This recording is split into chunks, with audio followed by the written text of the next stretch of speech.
The Adventure of the Solitary Cyclist.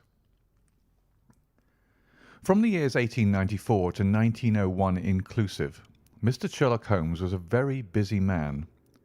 It is safe to say that there was no public case of any difficulty in which he was not consulted during those 8 years, and there were hundreds of private cases, some of them of the most intricate and extraordinary character, in which he played a prominent part. Many startling successes and a few unavoidable failures were the outcome of this long period of continuous work. As I have preserved very full notes of all these cases, and was myself personally engaged in many of them, it may be imagined that it is no easy task to know which I should select to lay before the public. I shall, however, preserve my former rule, and give the preference to those cases which derive their interest not so much from the brutality of the crime as from the ingenuity and dramatic quality of the solution. For this reason, I will now lay before the reader the facts connected with Miss Violet Smith, the solitary cyclist of Charlington, and the curious sequel of our investigation, which culminated in unexpected tragedy. It is true that the circumstance did not admit of any striking illustration of those powers for which my friend was famous, but there were some points about the case which made it stand out in those long records of crime from which I gather the material for these little narratives. On referring to my notebook for the year 1895, I find that it was upon Saturday the 23rd of April that we first heard of Miss Violet Smith. Her visit was, I remember, extremely unwelcome to Holmes, for he was immersed at the moment in a very abstruse and complicated problem concerning the peculiar persecution to which John Vincent Harden, the well-known tobacco millionaire, had been subjected. My friend, who loved above all things precision and concentration of thought, resented anything which distracted his attention from the matter in hand. And yet, without a harshness which was foreign to his nature, it was impossible to refuse to listen to the story of the young and beautiful woman, tall, graceful, and queenly, who presented herself at Baker Street late in the evening and implored his assistance and advice. It was vain to urge that his time was already fully occupied, for the young lady had come with the determination to tell her story, and it was evident that nothing short of force could get her out of the room until she had done so. With a resigned air and a somewhat weary smile, Holmes begged the beautiful intruder to take a seat and to inform us what it was that was troubling her. "At least it cannot be your health," said he, as his keen eyes darted over her. "So ardent a bicyclist must be full of energy." She glanced down in surprise at her own feet, and I observed the slight roughening of the side of the sole caused by the friction of the edge of the pedal. "Yes, I bicycle a good deal, Mr. Holmes, and that has something to do with my visit to you today." My friend took the lady's ungloved hand and examined it with as close an attention and as little sentiment as a scientist would show to a specimen. "You will excuse me, I am sure. It is my business," said he as he dropped it. "I nearly fell into the error of supposing that you were typewriting. Of course, it is obvious that it is music. You observe the spatulate finger ends, Watson, which is common to both professions. There is a spirituality about the face, however," she gently turned it towards the light, "which the typewriter does not generate. This lady is a musician." "Yes, Mr. Holmes, I teach music." "In the country, I presume, from your complexion?" "Yes, sir, near Farnham, on the borders of Surrey." "A beautiful neighbourhood, and full of the most interesting associations. You remember, Watson, that it was near there that we took Archie Stamford, the forger. Now, Miss Violet, what has happened to you near Farnham, on the borders of Surrey?" The young lady, with great clearness and composure, made the following curious statement. "My father is dead, Mr. Holmes. He was James Smith, who conducted the orchestra at the old Imperial Theatre. My mother and I were left without a relation in the world except one uncle, Ralph Smith, who went to Africa 25 years ago, and we've never had a word from him since. When father died, we were left very poor, but one day we were told that there was an advertisement in the Times inquiring for our whereabouts. You can imagine how excited we were, for we thought that someone had left us a fortune. We went at once to the lawyer whose name was given in the paper. There we met two gentlemen, Mr. Carruthers and Mr. Woodley, who were home on a visit from South Africa. They said that my uncle was a friend of theirs, that he had died some months before in great poverty in Johannesburg, and that he had asked them with his last breath to hunt up his relations and see that they were in no want. It seemed strange to us that Uncle Ralph, who took no notice of us when he was alive, should be so careful to look after us when he was dead. But Mr. Carruthers explained that the reason was that my uncle had just heard of the death of his brother, and so felt responsible for our fate. "Excuse me," said Holmes. "When was this interview?" "Last December, 4 months ago." "Pray proceed." "Mr. Woodley seemed to me to be a most odious person. He was for ever making eyes at me, a coarse, puffy-faced, red-moustached young man with his hair plastered down on each side of his forehead. I thought that he was perfectly hateful, and I was sure that Cyril would not wish me to know such a person." "Oh, Cyril is his name?" said Holmes, smiling. The young lady blushed and laughed. "Yes, Mr. Holmes, Cyril Morton, an electrical engineer, and we hope to be married at the end of the summer. Dear me, how did I get talking about him? What I wished to say was that Mr. Woodley was perfectly odious, but that Mr. Carruthers, who was a much older man, was more agreeable. He was a dark, sallow, clean-shaven, silent person, but he had polite manners and a pleasant smile. He inquired how we were left, and on finding that we were very poor, he suggested that I should come and teach music to his only daughter, aged 10. I said that I did not like to leave my mother, on which he suggested that I should go home to her every week-end, and he offered me 100 a year, which was certainly splendid pay. So it ended by my accepting, and I went down to Chiltern Grange, about 6 miles from Farnham. Mr. Carruthers was a widower, but he had engaged a lady housekeeper, a very respectable, elderly person called Mrs. Dixon, to look after his establishment. The child was a dear, and everything promised well. Mr. Carruthers was very kind and very musical, and we had most pleasant evenings together. Every week-end I went home to my mother in town. The first flaw in my happiness was the arrival of the red-moustached Mr. Woodley. He came for a visit of a week, and oh, it seemed 3 months to me. He was a dreadful person, a bully to everyone else, but to me something infinitely worse. He made odious love to me, boasted of his wealth, said that if I married him I could have the finest diamonds in London, and finally, when I would have nothing to do with him, he seized me in his arms one day after dinner, he was hideously strong, and swore that he would not let me go until I had kissed him. Mr. Carruthers came in and tore him from me, on which he turned upon his own host, knocking him down and cutting his face open. That was the end of his visit, as you can imagine.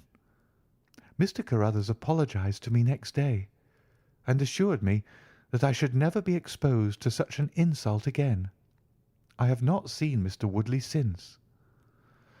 And now, Mr. Holmes, I come at last to the special thing which has caused me to ask your advice to-day. You must know that every Saturday afternoon I ride on my bicycle to Farnham Station in order to get the 12:22 to town. The road from Chiltern Grange is a lonely one, and at one spot it is particularly so, for it lies for over a mile between Charlington Heath upon one side and the woods which lie around Charlington Hall upon the other. You could not find a more lonely tract of road anywhere, and it is quite rare to meet so much as a cart or a peasant until you reach the high road near Crooksbury Hill. 2 weeks ago I was passing this place when I chanced to look over my shoulder, and about 200 yards behind me I saw a man, also on a bicycle. He seemed to be a middle-aged man with a short, dark beard. I looked back before I reached Farnham, but the man was gone, so I thought no more about it. But you can imagine how surprised I was, Mr. Holmes, when on my return on the Monday I saw the same man on the same stretch of road. My astonishment was increased when the incident occurred again, exactly as before on the following Saturday and Monday. He always kept his distance, and he did not molest me in any way, but still it certainly was very odd. I mentioned it to Mr. Carruthers, who seemed interested in what I said, and told me that he had ordered a horse and trap so that in future I should not pass over those lonely roads without some companion. The horse and trap were to have come this week, but for some reason they were not delivered, and again I had to cycle to the station. That was this morning. You can think that I looked out when I came to Charlington Heath, and there, sure enough, was the man, exactly as he had been the 2 weeks before. He always kept so far from me that I could not clearly see his face, but it was certainly someone whom I did not know. He was dressed in a dark suit with a cloth cap. The only thing about his face that I could clearly see was his dark beard. Today I was not alarmed, but I was filled with curiosity, and I determined to find out who he was and what he wanted. I slowed down my machine, but he slowed down his. Then I stopped altogether, but he stopped also. Then I laid a trap for him. There is a sharp turning of the road, and I pedalled very quickly round this, and then I stopped and waited. I expected him to shoot round and pass me before he could stop, but he never appeared. Then I went back and looked around the corner. I could see a mile of road, but he was not on it. To make it the more extraordinary, there was no side road at this point down which he could have gone. Holmes chuckled and rubbed his hands. "This case certainly presents some features of its own," said he. "How much time elapsed between your turning the corner and your discovery that the road was clear?" 2 or 3 minutes. "Then he could not have retreated down the road, and you say that there are no side roads?" "None." "Then he certainly took a footpath on one side or the other."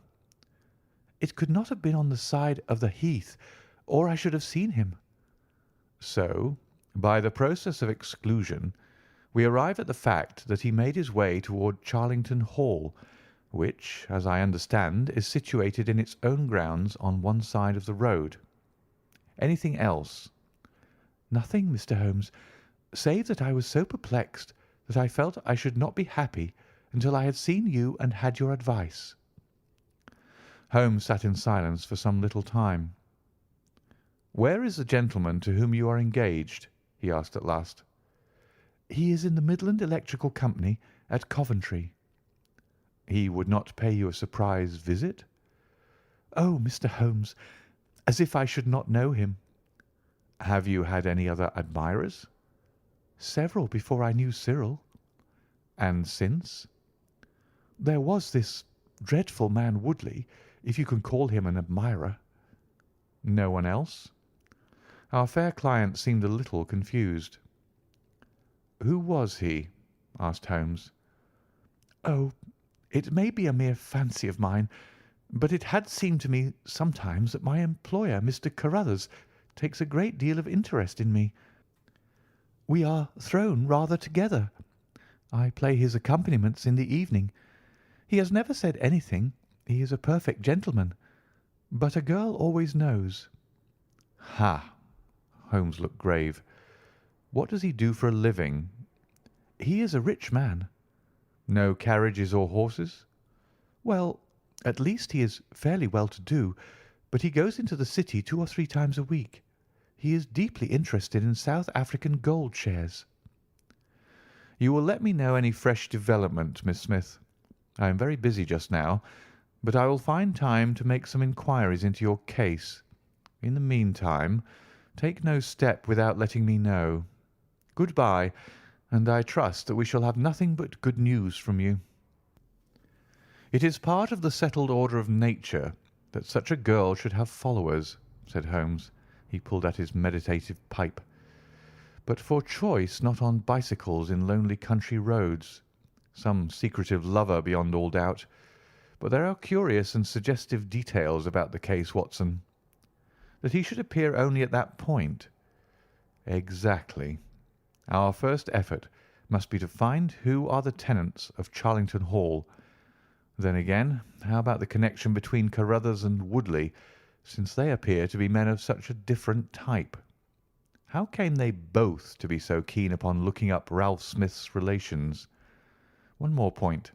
What sort of a menage is it which pays double the market price for a governess but does not keep a horse, although 6 miles from the station? Odd, Watson. Very odd. You'll go down? No, my dear fellow, you will go down. This may be some trifling intrigue, and I cannot break my other important research for the sake of it. On Monday you will arrive early at Farnham. You will conceal yourself near Charlington Heath. You will observe these facts for yourself, and act as your own judgment advises. Then, having inquired as to the occupants of the hall, you will come back to me and report. And now, Watson, not another word of the matter until we have a few solid stepping-stones on which we may hope to get across to our solution." We had ascertained from the lady that she went down upon the Monday by the train which leaves Waterloo at 9:50. So I started early and caught the 9:13. At Farnham Station I had no difficulty in being directed to Charlington Heath.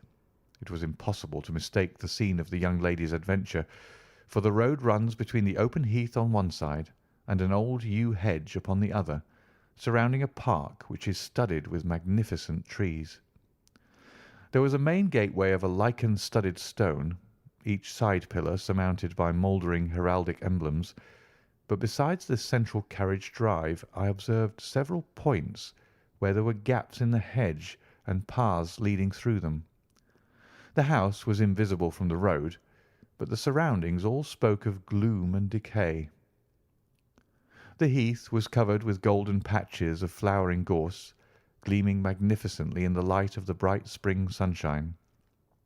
Behind one of these clumps I took up my position so as to command both the gateway of the hall and a long stretch of the road upon either side. It had been deserted when I left it, but now I saw a cyclist riding down it from the opposite direction to that in which I had come. He was clad in a dark suit, and I saw that he had a black beard. On reaching the end of the Charlington grounds, he sprang from his machine and led it through a gap in the hedge, disappearing from my view. A quarter of an hour passed, and then a second cyclist appeared. This time it was the young lady coming from the station. I saw her look about her as she came to the Charlington hedge. An instant later the man emerged from his hiding-place, sprang upon his cycle, and followed her. In all the broad landscape those were the only moving figures, the graceful girl sitting very straight upon her machine, and the man behind her bending low over his handle-bar with a curiously furtive suggestion in every movement. She looked back at him and slowed her pace. He slowed also. She stopped. He at once stopped too, keeping 200 yards behind her. Her next movement was as unexpected as it was spirited. She suddenly whisked her wheels round and dashed straight at him. He was as quick as she, however, and darted off in desperate flight.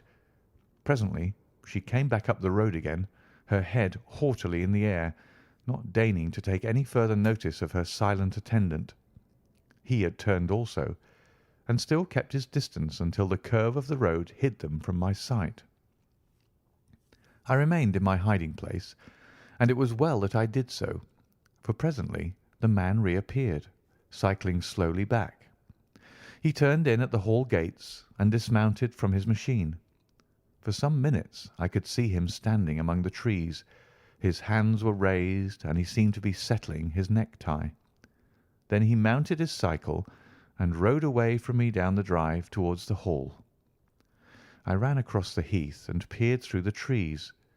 Far away I could catch glimpses of the old grey building with its bristling Tudor chimneys, but the drive ran through a dense shrubbery, and I saw no more of my man. However, it seemed to me that I had done a fairly good morning's work, and I walked back in high spirits to Farnham. The local house agent could tell me nothing about Charlington Hall, and referred me to a well-known firm in Pall Mall. There I halted on my way home, and met with courtesy from the representative. No, I could not have Charlington Hall for the summer. I was just too late. It had been let about a month ago. Mr. Williamson was the name of the tenant. He was a respectable, elderly gentleman. The polite agent was afraid he could say no more, as the affairs of his clients were not matters which he could discuss. Mr. Sherlock Holmes listened with attention to the long report which I was able to present to him that evening, but it did not elicit that word of curt praise which I had hoped for and should have valued. On the contrary, his austere face was even more severe than usual as he commented upon the things that I had done and the things that I had not. Your hiding-place, my dear Watson, was very faulty. You should have been behind the hedge. Then you would have had a close view of this interesting person.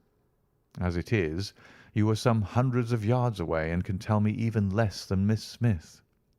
She thinks she does not know the man. I am convinced she does. Why otherwise should he be so desperately anxious that she should not get so near him as to see his features?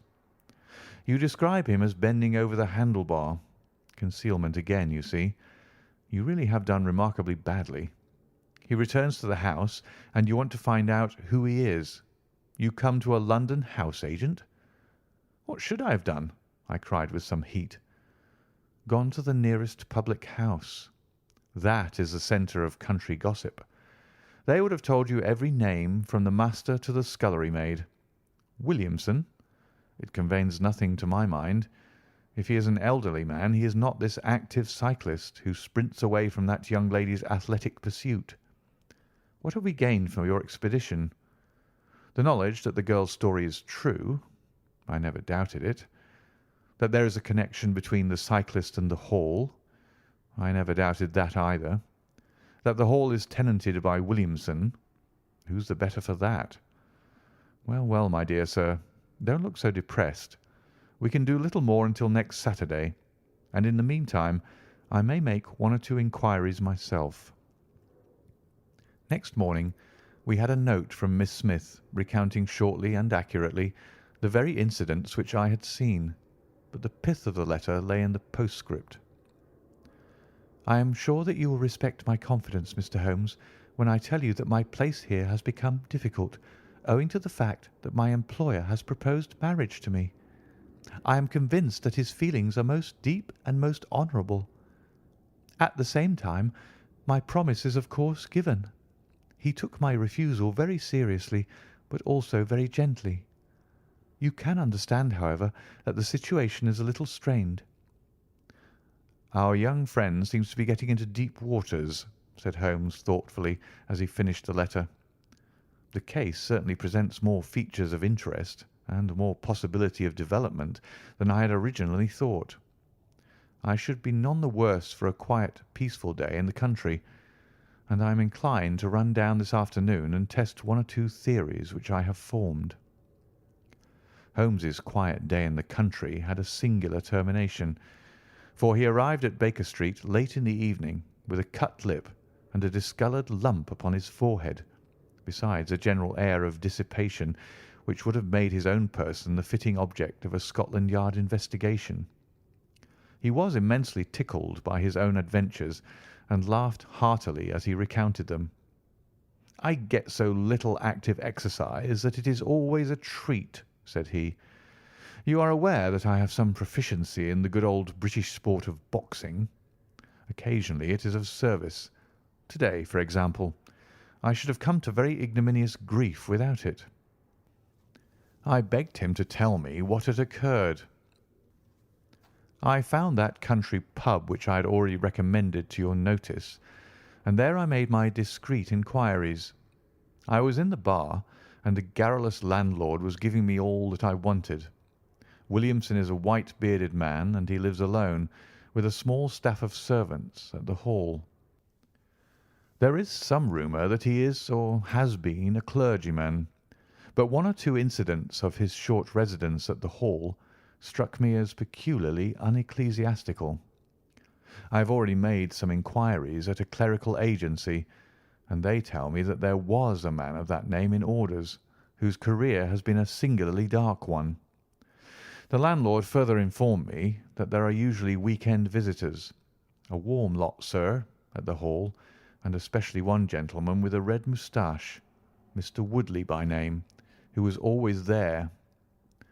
We had got as far as this when who should walk in but the gentleman himself, who had been drinking his beer in the tap-room and had heard the whole conversation. Who was I? What did I want? What did I mean by asking questions? He had a fine flow of language, and his adjectives were very vigorous. He ended a string of abuse by a vicious backhander which I failed to entirely avoid. The next few minutes were delicious. It was a straight left against a slogging ruffian. I emerged as you see me. Mr. Woodley went home in a cart. So ended my country trip, and it must be confessed that, however enjoyable, my day on the Surrey border has not been much more profitable than your own. The Thursday brought us another letter from our client. "You will not be surprised, Mr. Holmes," said she, "to hear that I am leaving Mr. Carruthers' employment. Even the high pay cannot reconcile me to the discomforts of my situation. On Saturday I came up to town, and I do not intend to return. Mr. Carruthers has got a trap, and so the dangers of the lonely road, if there were any dangers, are now over. As to the special cause of my leaving, it is not merely the strained situation with Mr. Carruthers, but it is the reappearance of that odious man, Mr. Woodley. He was always hideous, but he looks more awful than ever now, for he appears to have had an accident, and he is much disfigured. I saw him out of the window, but I am glad to say that I did not meet him. He had a long talk with Mr. Carruthers, who seemed much excited afterwards. Woodley must be staying in the neighbourhood, for he did not sleep here, and yet I caught a glimpse of him again this morning, slinking about in the shrubbery. I would sooner have a savage, wild animal loose about the place. I loathe and fear him more than I can say.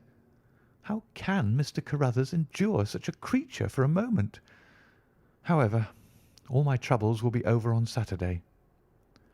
"So I trust, Watson, so I trust," said Holmes gravely. "There is some deep intrigue going on round that little woman, and it is our duty to see that no one molests her upon that last journey. I think, Watson, that we must spare time to run down together on Saturday morning and make sure that this curious and inclusive investigation has no untoward ending." I confess that I had not up to now taken a very serious view of the case, which had seemed to me rather grotesque and bizarre than dangerous. That a man should lie in wait for and follow a very handsome woman is no unheard of thing, and if he has so little audacity that he had not only dared not address her, but even fled from her approach, he was not a very formidable assailant. The ruffian Woodley was a very different person, but, except on one occasion, he had not molested our client, and now he visited the house of Carruthers without intruding upon her presence. The man on the bicycle was doubtless a member of those week-end parties at the Hall of which the publican had spoken, but who he was, or what he wanted, was as obscure as ever. It was the severity of Holmes's manner, and the fact that he slipped a revolver into his pocket before leaving our rooms, which impressed me with the feeling that tragedy might prove to lurk behind this curious train of events. A rainy night had been followed by a glorious morning, and the heath-covered countryside, with the glowing clumps of flowering gorse, seemed all the more beautiful to eyes which were weary of the duns and drabs and slate greys of London. Holmes and I walked along the broad, sandy road, inhaling the fresh morning air and rejoicing in the music of the birds and the fresh breath of the spring. From a rise of the road on the shoulder of Crooksbury Hill, we could see the grim hall bristling out from amidst the ancient oaks, which, old as they were still younger than the building which they surrounded. Holmes pointed down the long tract of road which wound a reddish-yellow band between the brown of the heath and the budding green of the woods. Far away, a black dot, we could see a vehicle moving in our direction. Holmes gave an exclamation of impatience. "I have given a margin of half an hour," said he. "If that is her trap, she must be making for the earlier train. I fear, Watson, that she will be past Charlington before we can possibly meet her." From the instant that we passed the rise, we could no longer see the vehicle, but we hastened onward at such a pace that my sedentary life began to tell upon me, and I was compelled to fall behind. Holmes, however, was always in training, for he had inexhaustible stores of nervous energy upon which to draw. His springy step never slowed until suddenly, when he was 100 yards in front of me, he halted, and I saw him throw up his hand with a gesture of grief and despair. At the same instant, an empty dog-cart, the horse cantering, the reins trailing, appeared round the curve of the road and rattled swiftly towards us. "Too late, Watson, too late!" cried Holmes, as I ran panting to his side. "Fool that I was not to allow for that earlier train! It's abduction, Watson, abduction, murder, heaven knows what! Block the road, stop the horse. That's right. Now jump in and let us see if I can repair the consequence of my own blunder." We had sprung into the dog-cart, and Holmes, after turning the horse, gave it a sharp cut with the whip, and we flew back along the road. As we turned the curve, the whole stretch of road between the hall and the heath was opened up. I grasped Holmes's arm. "That's the man!" I gasped. A solitary cyclist was coming towards us. His head was down and his shoulders rounded as he put every ounce of energy that he possessed onto the pedals. He was flying like a racer. Suddenly he raised his bearded face, saw us close to him, and pulled up, springing from his machine. That coal-black beard was in singular contrast to eyes were as bright as if he had a fever. He stared at us and at the dog-cart. Then a look of amazement came over his face. "Hello! Stop there!" he shouted, holding his bicycle to block our road. "Where did you get that dog-cart? Pull up, man!" he yelled, drawing a pistol from his side. "Pull up, I say, or by George, I'll put a bullet into your horse." Holmes threw the reins into my lap and sprang down from the cart. "You're the man we want to see. Where is Miss Violet Smith?" he said in his quick, clear way. "That's what I'm asking you. You're in her dog-cart. You ought to know where she is." "We met the dog-cart on the road. There was no one in it. We drove back to help the young lady." "Good Lord! Good Lord! What shall I do?" cried the stranger in an ecstasy of despair. "They've got her, that hell-hound Woodley and the blackguard parson. Come, man, come. If you really are a friend, stand by me and we'll save her, if I have to leave my carcass in Charlington Wood." He ran distractedly, his pistol in his hand, towards a gap in the hedge. Holmes followed him, and I, leaving the horse grazing beside the road, followed Holmes. "This is where they came through," said he, pointing to the marks of several feet upon the muddy path. "Hullo! Stop a minute. Who's this in the bush?" It was a young fellow about 17, dressed like an ostler, with leather cords and gaiters. He lay upon his back, his knees drawn up, a terrible cut upon his head. He was insensible, but alive. A glance at his wound told me that it had not penetrated the bone. "That's Peter the groom," cried the stranger. "He drove her. The beasts have pulled him off and clubbed him. Let him lie. We can't do him any good, but we may save her from that worse fate that can befall a woman." He ran frantically down the path, which wound among the trees. We had reached the shrubbery which surrounded the house when Holmes pulled up. "They didn't go to the house. Here are their marks on the left," here beside the laurel bushes. Ah, I said so." As he spoke, a woman's shrill scream, a scream which vibrated with a frenzy of horror, burst from the thick green clump of bushes in front of us. It ended suddenly on its highest note with a choke and a gurgle. "This way! This way! They're in the bowling alley!" cried the stranger, darting through the bushes. "Ah, the cowardly dogs! Follow me, gentlemen! Too late! Too late! By the living Jingo!" We had broken suddenly into a lovely glade of greensward, surrounded by ancient trees. On the farther side of it, under the shadow of a mighty oak, there stood a singular group of 3 people. One was a woman, our client, drooping and faint, a handkerchief round her mouth. Opposite her stood a brutal, heavy-faced, red-moustached young man, his gaitered legs parted wide, one arm akimbo, the other waving a riding crop, his whole attitude suggestive of triumphant bravado.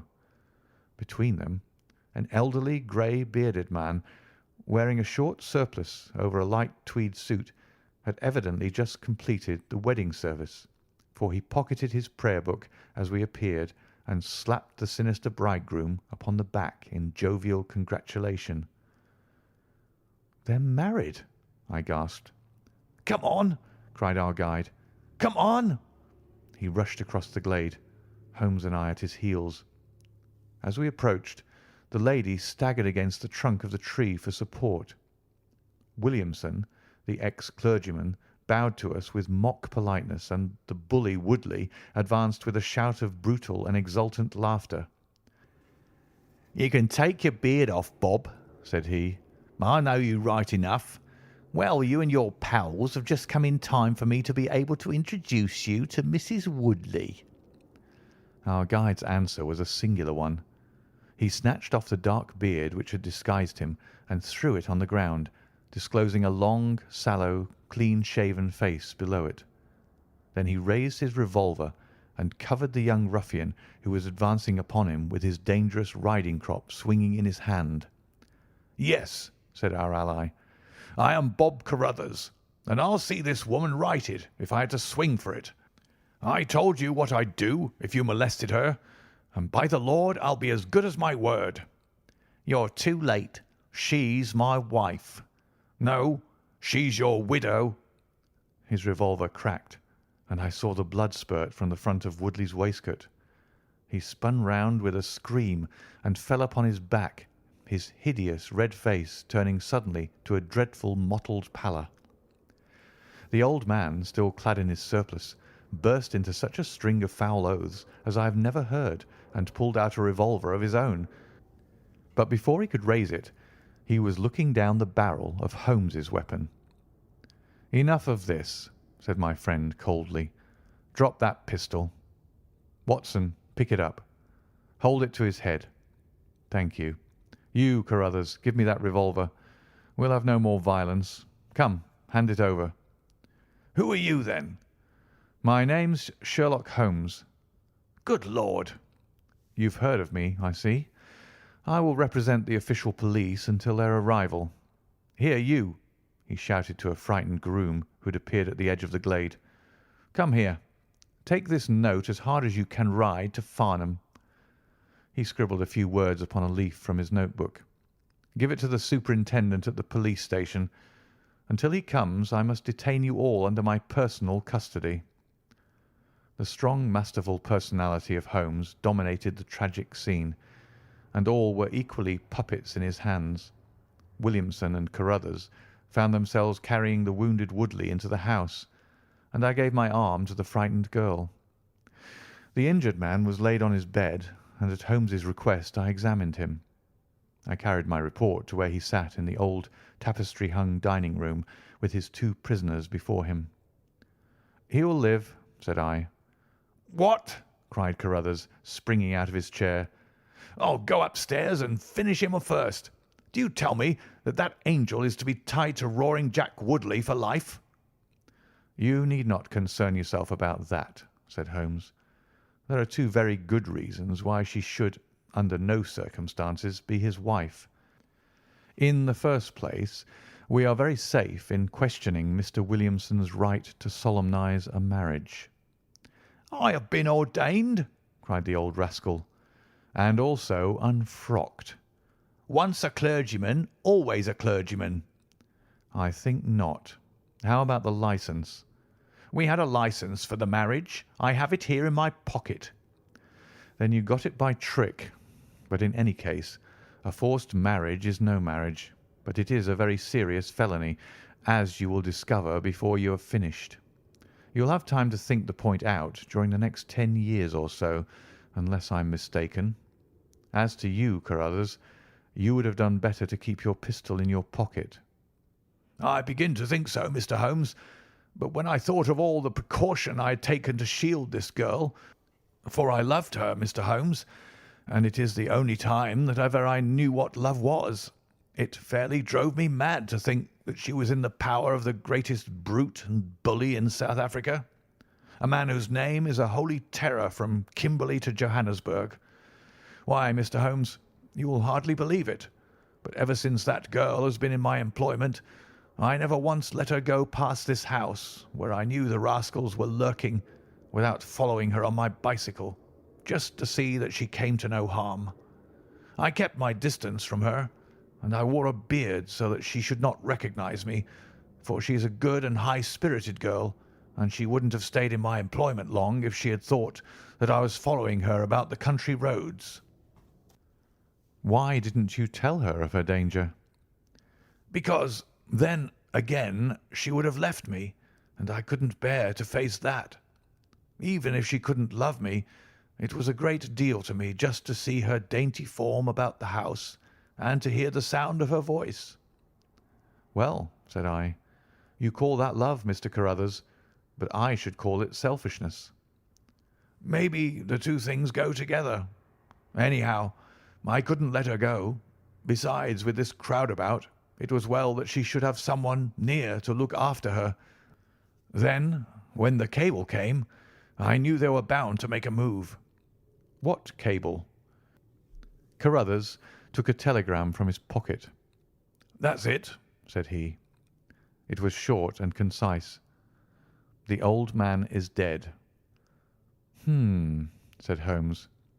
"I think I see how things worked, and I can understand how this message would, as you say, bring them to a head. But while you wait, you might tell me what you can." The old reprobate with the surplice burst into a volley of bad language. "By heavens," said he, "if you squeal on us, Bob Carruthers, I'll serve you as you served Jack Woodley. You can bleat about the girl to your heart's content, for that's your own affair, but if you round on your pals to this plain-clothes copper, it'll be the worst day's work that ever you did." "Your reverence need not be excited," said Holmes, lighting a cigarette.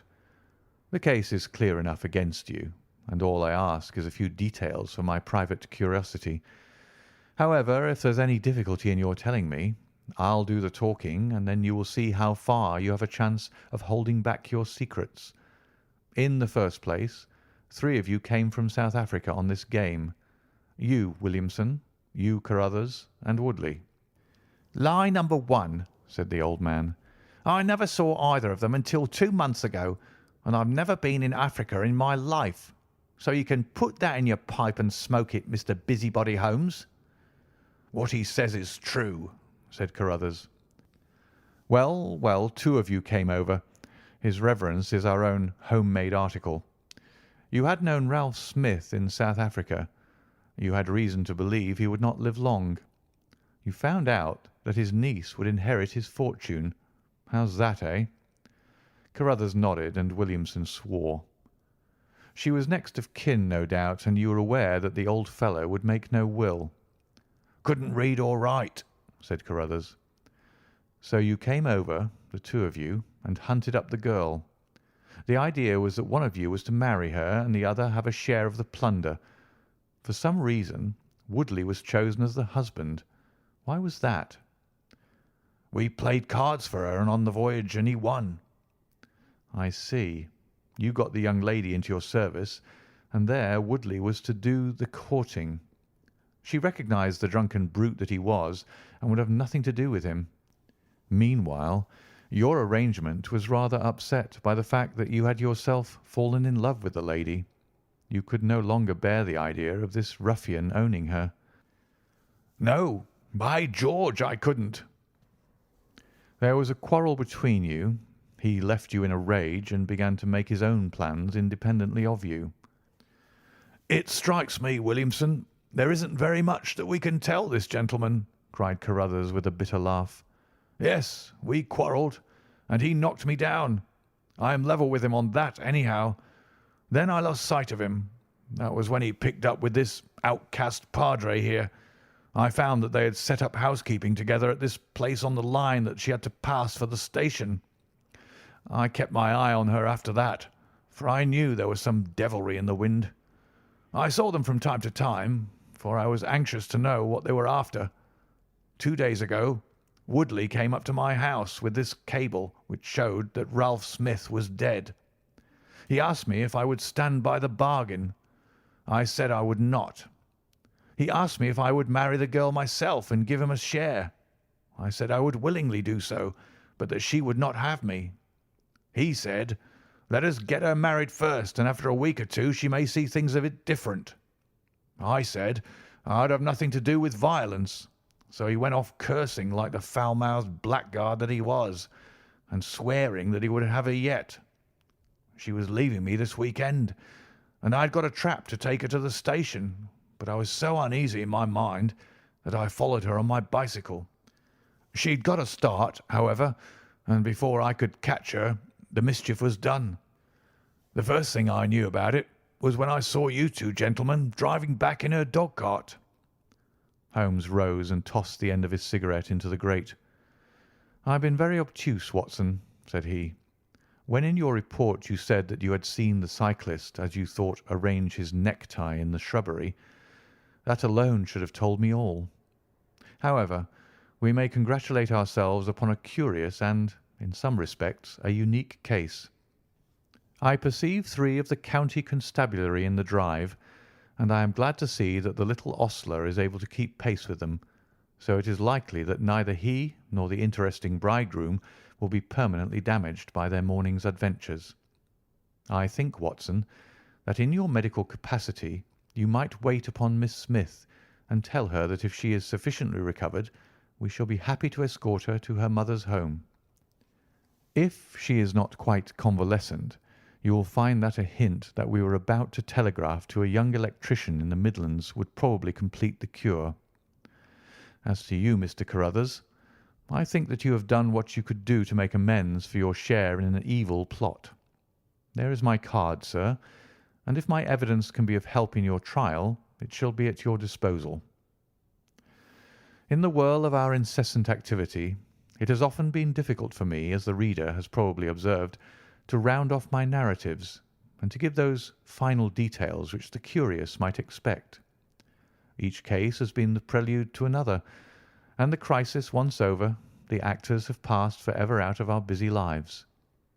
I find, however, a short note at the end of my manuscript dealing with this case, in which I have put it upon record that Miss Violet Smith did indeed inherit a large fortune, and that she is now the wife of Cyril Morton, the senior partner of Morton and Kennedy, the famous Westminster electricians.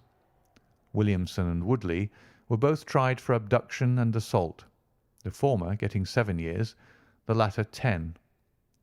Of the fate of Carruthers I have no record, but I am sure that his assault was not viewed very gravely by the court, since Woodley had the reputation of being a most dangerous ruffian, and I think that a few months were sufficient to satisfy the demands of justice. End of The Adventure of the Solitary Cyclist.